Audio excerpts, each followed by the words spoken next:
नमस्ते दोस्तों, आप सभी का स्वागत है home science classes with Mohini ma'am में। आज का जो क्लास हमारा रहेगा 51 से क्वेश्चन आज हम करेंगे 75 तक, क्योंकि 25 क्वेश्चन होते हैं।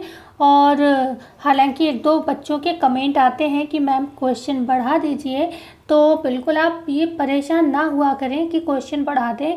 अगर 30 क्वेश्चन आप कह रहे हो करने को, तो 25 ही तो मैं करा रही हूँ, 25 में 5 ही तो कम है, ठीक है। क्योंकि आप सच में विश्वास मानो, एक ही दो लोग हैं जो हमारी पूरी वीडियो को देखते हैं। मैं ये नोटिस करती हूँ, मैं जब चेक करती हूँ एनालिटिकल, तो उसमें मुश्किल से एवरेज आता है 10 मिनट या 15 मिनट निकल के। तो उसमें भी मैं 30 क्वेश्चन या 50 क्वेश्चन करा दूँ और आप वीडियो 5 मिनट भी ना देखो तो क्या फ़ायदा है, ठीक है।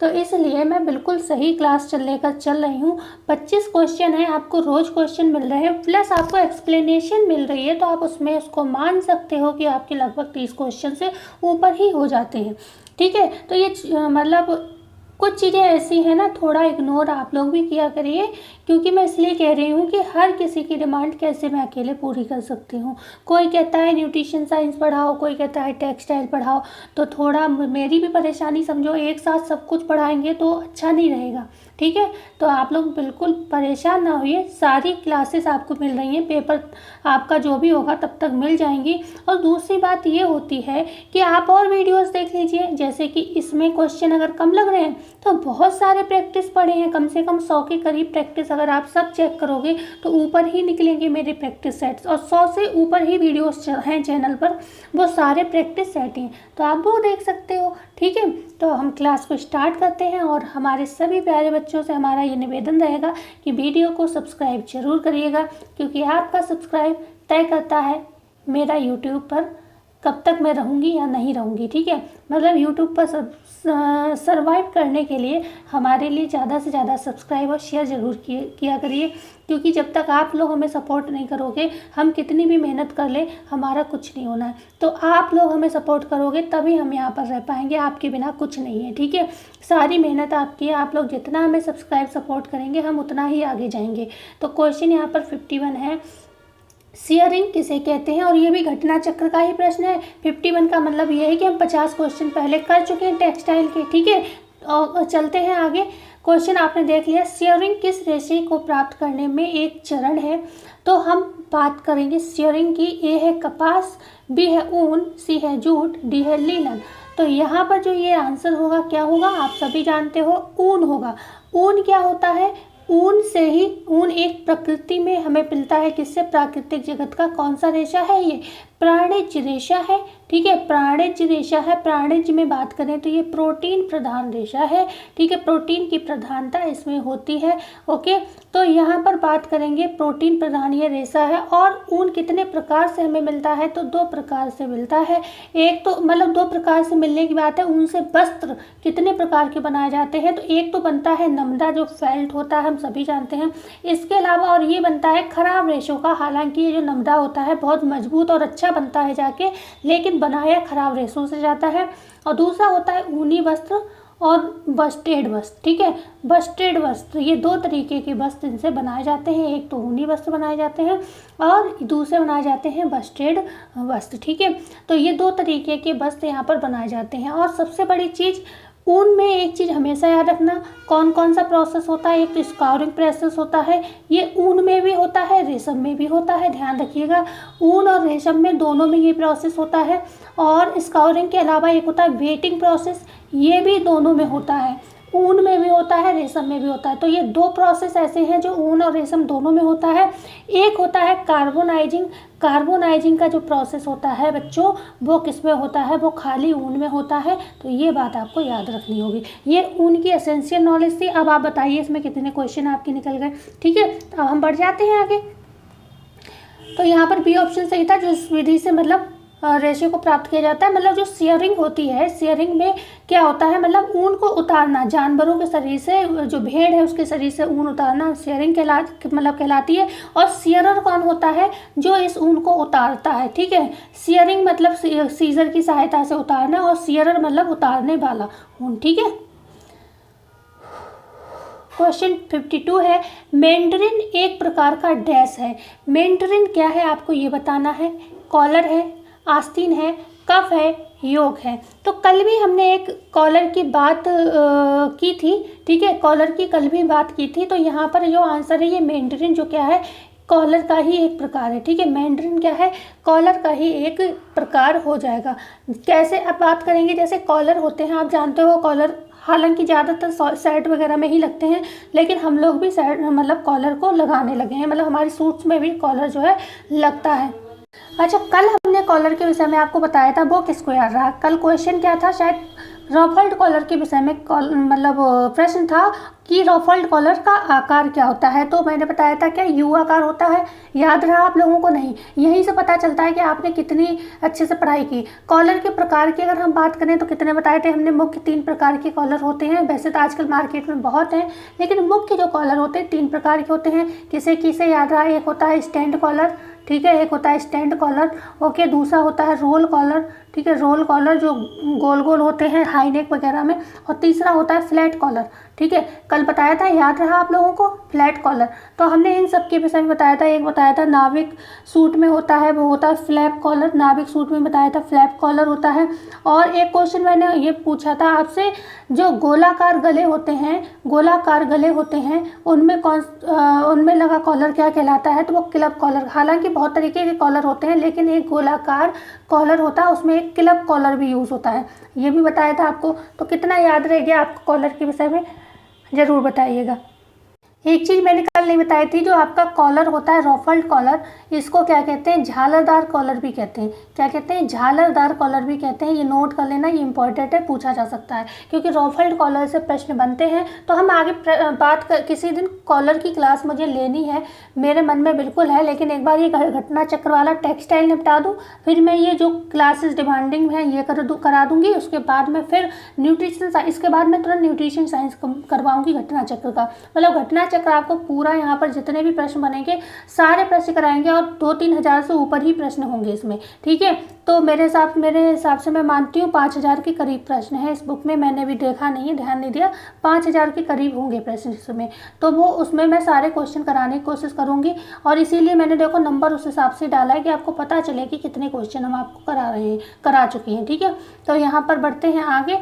क्वेश्चन नंबर 53 है, धागे का वजन प्रति इकाई लंबाई अथवा लंबाई प्रति इकाई वजन दर्शाता है। ए है धागे की संख्या, बी है धागे की मजबूती, सी है धागे की ऐंठन, या डी है धागे की समरूपता।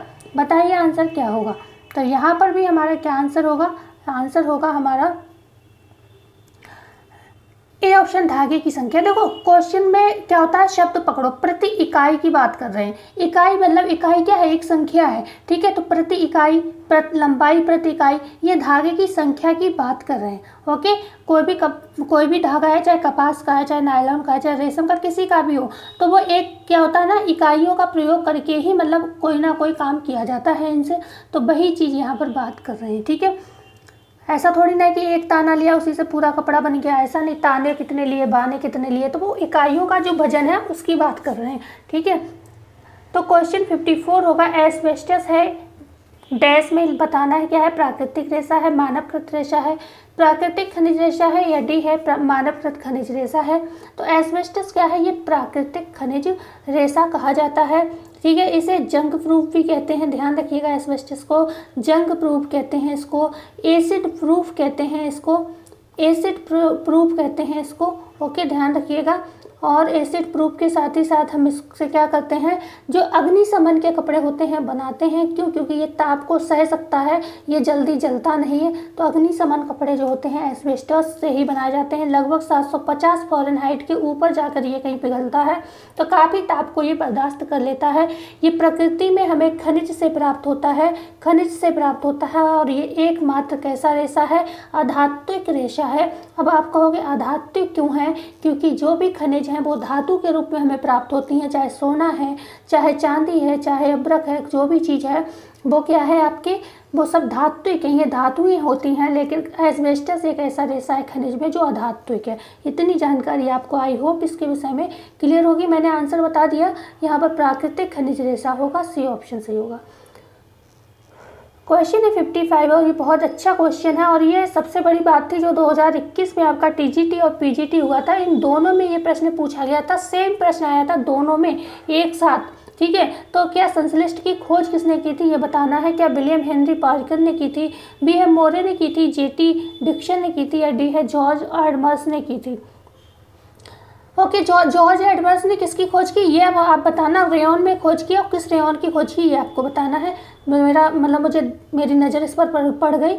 ठीक है, अब आपको हम आंसर देते हैं। इसका जो मेन क्वेश्चन है वो है A option, William Henry Perkin. William Henry Perkin ने 1856 का ये समय था जब संश्लिष्ट रंजक की क्या की खोज की।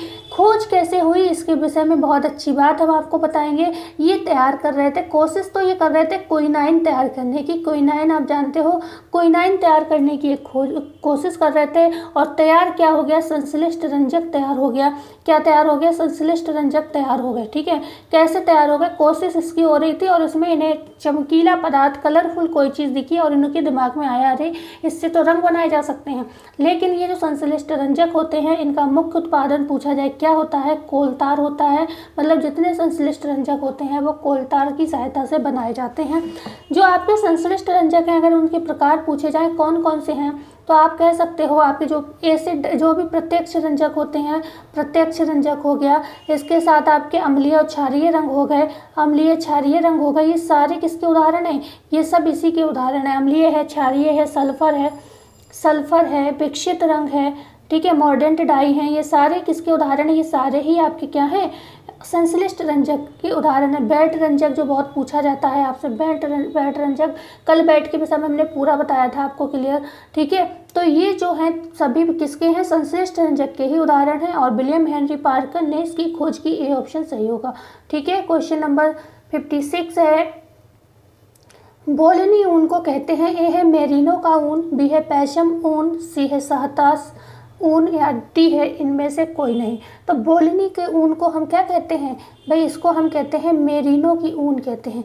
बेलिनो ऊन को हम क्या, बोलिनी ऊन को हम क्या कहते हैं, मेरिनो ऊन कहते हैं। ठीक है, देखो ऊन जो है प्राप्त होती है, आपको बताया सियरिंग विधि से कटाई की जाती है और सियरर काटता है उसको, मतलब ऊन को उतारने वाला सियरर कहलाता है। लेकिन जो ऊन है हमें कई श्रेणी में प्राप्त होती है, कई तरीके से ऊन को वर्गीकृत किया गया है। जैसे आपसे बात की जाए, किसी दिन मैं ऊन की क्लास लूँगी क्योंकि मैं अभी एनालिसिस कर रही हूँ, कम से कम जो भी आपके चाहे बिहार में एग्ज़ाम हुए हैं, चाहे आरपीएससी का एग्ज़ाम हुआ है, जितने भी अभी करंट में एग्ज़ाम आपके हुए हैं उनमें कम से कम 3 या 4 प्रश्न केवल और केवल ऊन से पूछे गए हैं। और अगर 3 से 4 प्रश्न किसी एक टॉपिक से आ जाते हैं किसी भी एग्ज़ाम में, ये समझो वो टॉपिक बहुत आपके लिए इम्पॉर्टेंट हो जाता है।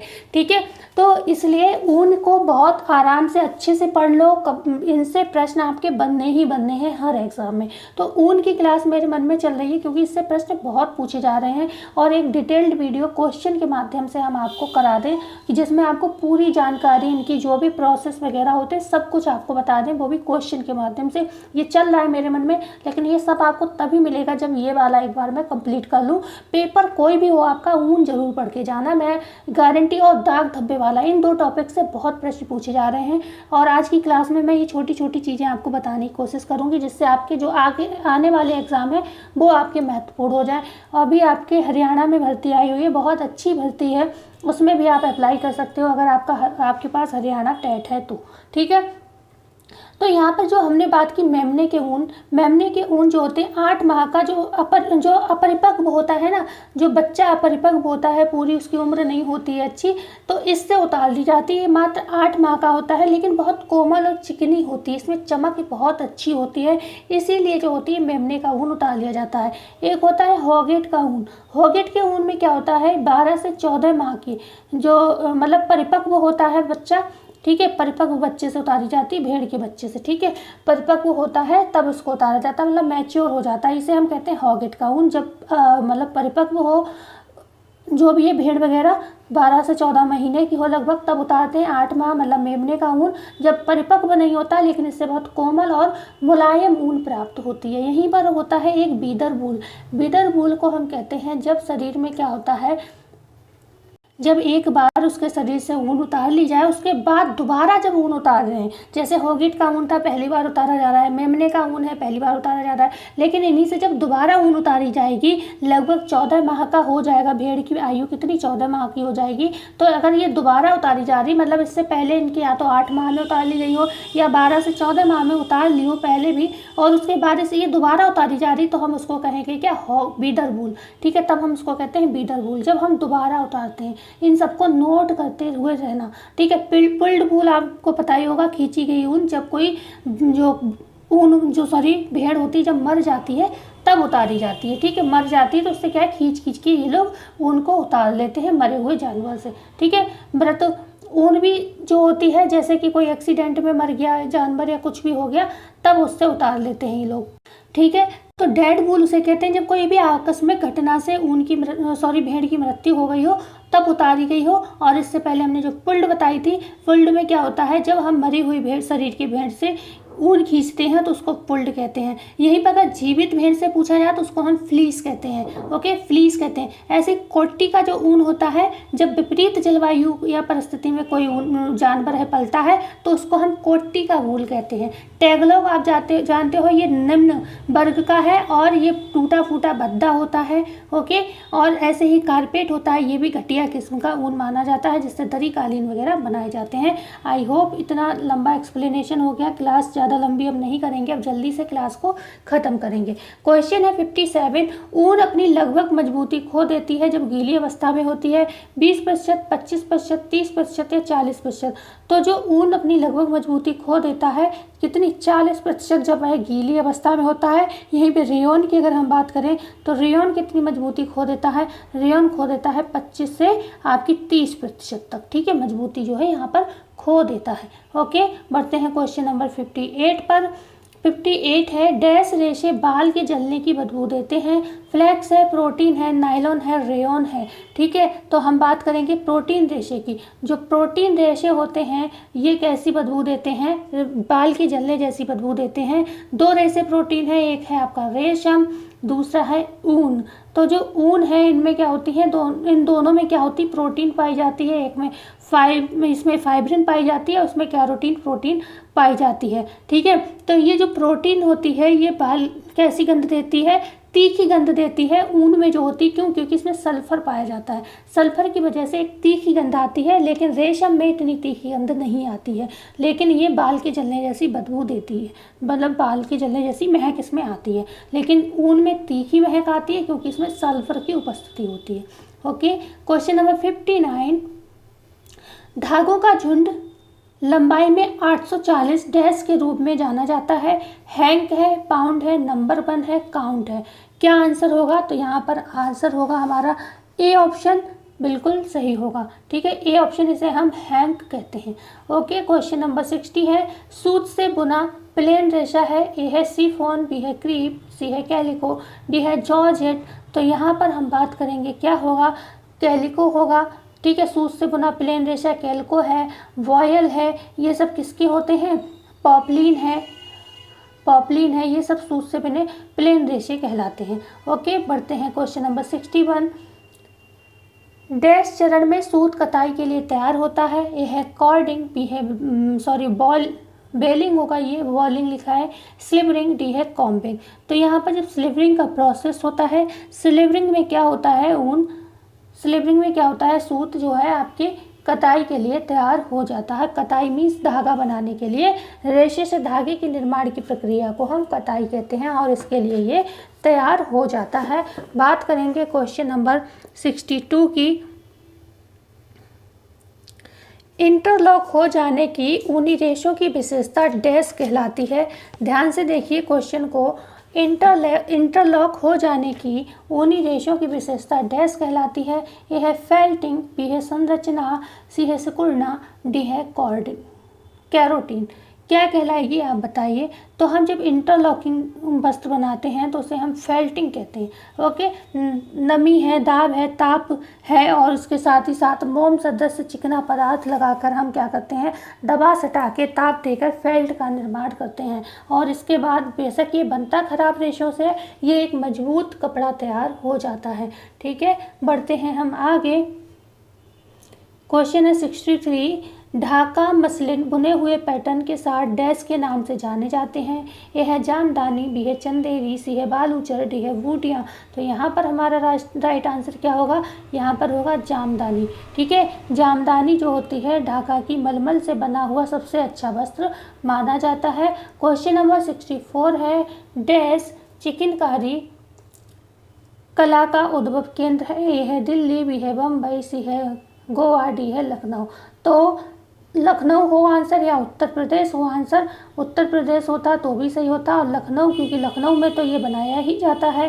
ठीक है, तो लखनऊ तो इसका आंसर हो ही जाएगा। अच्छा, जो चिकनकारी है इसमें चिकन का अर्थ क्या होता है, चिकन का अर्थ क्या होता है, तो यहाँ पर चिकन का मतलब या तो कढ़ाई होता है, कढ़ाई होता है, या फिर कढ़ाई के अलावा धागा होता है, या फिर क्या होता है, तार होता है। तो ये चिकन का अर्थ होता है धागा, तार, कढ़ाई। ठीक है, ये कैसी कढ़ाई है अगर आपसे पूछा जाए तो ये एक शाही कढ़ाई कही जाती है, शाही कला है ये। ठीक है, शाही कला कही जाती है। ओके, कैसी कला, शाही कला ये कहलाती है। ओके, क्वेश्चन नंबर 65 है, साबुन बनाने के लिए डैश प्रयुक्त होता है। ए है बेसन, बी है चावल, सी है ज्वार, डी है बाजरा। तो हम जब साबुन बनाते हैं तो बेसन का प्रयोग करते हैं। ठीक है, बेसन का प्रयोग जब करते हैं तो बेसन के साथ साथ हम कास्टिक सोडे का भी प्रयोग करते हैं। कास्टिक सोडे के साथ साथ हम एक कोई तेल लेते हैं, वो चाहे अलसी का हो सकता है, तिल का हो सकता है, मूंगफली का हो सकता है।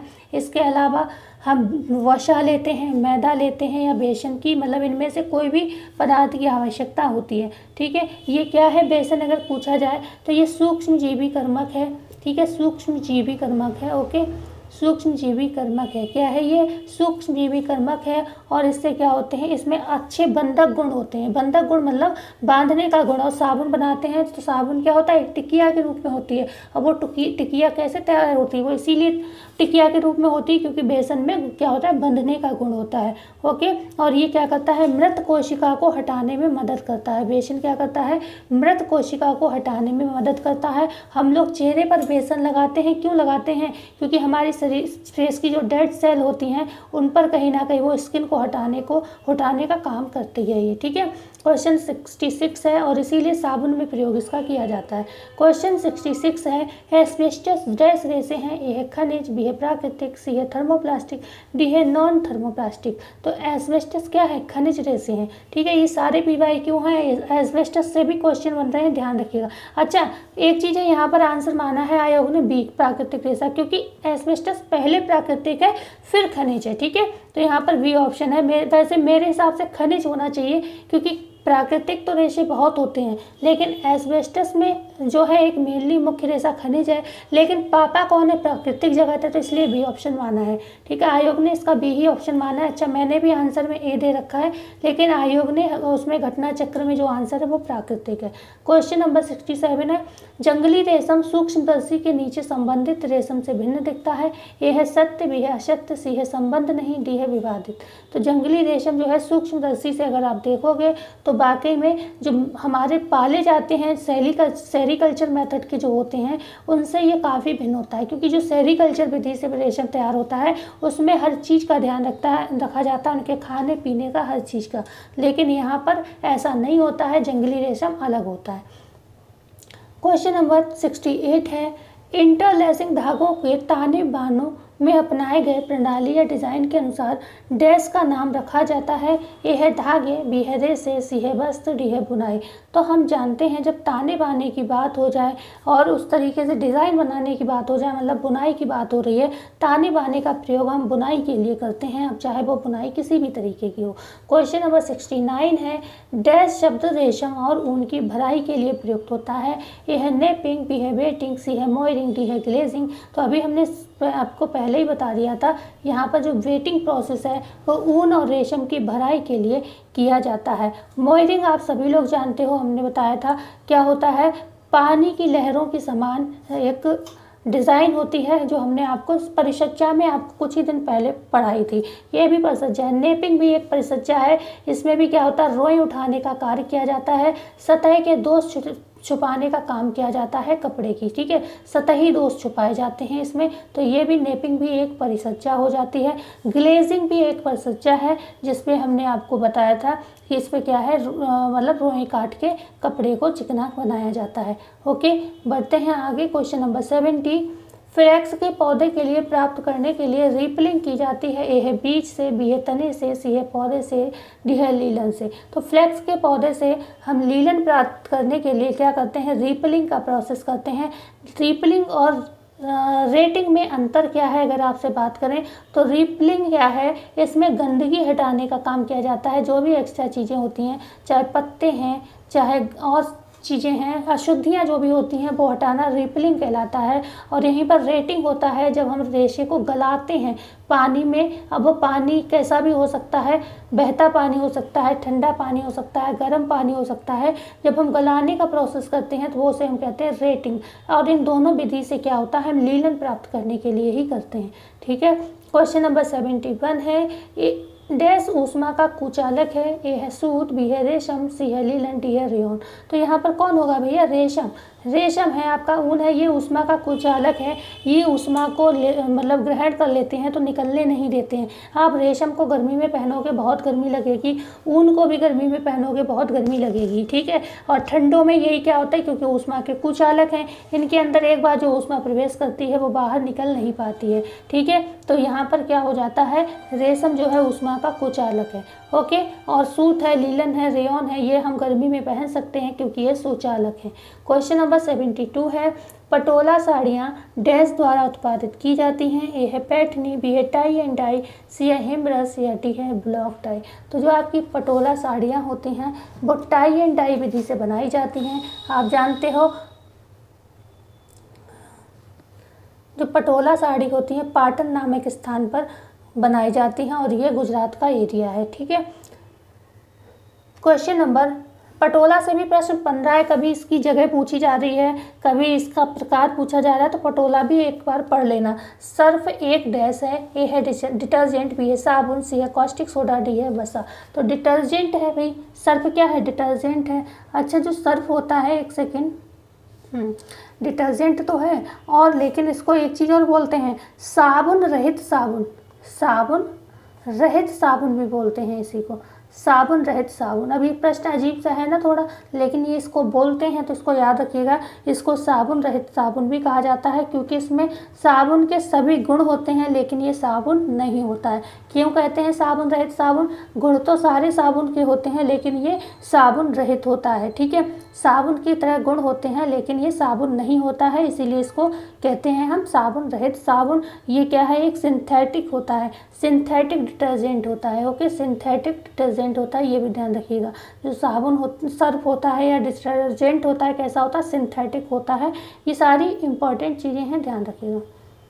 क्वेश्चन नंबर 74 है, कश्मीर एम्ब्रॉयडरी को डैश कहते हैं। ए है हेरिंग बोन, बी है पश्मीना, सी है फैरिडा, डी है कसीदा। तो कसीदाकारी क्या है, कश्मीर की एम्ब्रॉयडरी है। ओके, इसमें बहुत सारे टाँके का प्रयोग किया जाता है, जैसे कि टाँके में होगा हेरिंग बोन टाँका, ये दिख रहा है आपको बोर्ड पे, हेरिंग बोन टाँका हो गया, चेन टाँका हो गया, चेन स्टिच का प्रयोग किया जाता है, उल्टी बखिया का प्रयोग किया जाता है, उल्टी बखिया है, साटे टाँके हैं, इन सब का प्रयोग इसमें किया जाता है। फंदे वाले टाँके हैं, ये सारे कश्मीर की कढ़ाई में प्रयोग किया जाता है। और इससे क्या बनाया जाता है, पश्मीने शॉल भी बनाए जाते हैं कश्मीर की कढ़ाई से, साड़ियाँ भी बनाई जाती हैं और नमदा भी बनाए जाते हैं और आजकल ये बहुत फेमस भी है हमारे देश से लेकर विदेश तक। क्वेश्चन 75 होगा, एक वस्त्र का सबसे प्रबल दृश्य तत्व और दूर से दिखने वाली पहली चीज़ है। ए है रेखा, बी है रंग, सी है संरचना, डी है रूपरेखा। तो भाई हमने कल भी इस प्रश्न की बात की थी लेकिन उसमें क्या था, अनुपात आंसर दिया था, यहाँ होगा डी रूपरेखा, ठीक है। कोई भी वस्त्र है उसका पहला तत्व जो हमें दिखता है, दूर से दिखता है, वो है रूपरेखा। ओके, रंग भी हमें थोड़ा जब पास जाते हो तब क्लियर दिखता है कि कौन सा एक्चुअली रंग है, कई बार हमें जो रंग दिखता है वो होता ही नहीं है, ठीक है। तो यहाँ पर डी ऑप्शन आपका सही होगा। तो क्लास कैसी लगी नहीं बताना नहीं भूलिएगा और अच्छी लगी हो तो लाइक शेयर सब्सक्राइब जरूर करिएगा। मिलते हैं ऐसी वीडियो में, जब तक के लिए धन्यवाद।